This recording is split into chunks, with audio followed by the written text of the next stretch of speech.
Here is how to block adult content on your iPhone. So first of all, open up Settings app. Then we should scroll down and find option Screen Time. Proceed to Screen Time. Alright, next step, we should lock screen time settings. So basically scroll down a little bit and lock screen time setting. You should set a screen time passcode. For example, I just tap 4 times 1, enter your phone or email password.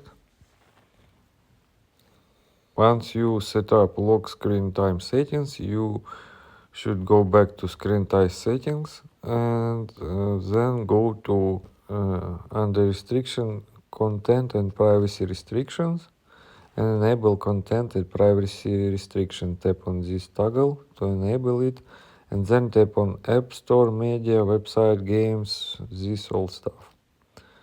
And then when you can see web content, tap on web content and set limit adult websites. And this is basically what you can do. Also, you can set some settings over here from this specific list one by one. This a lot of different settings that you can change and restrict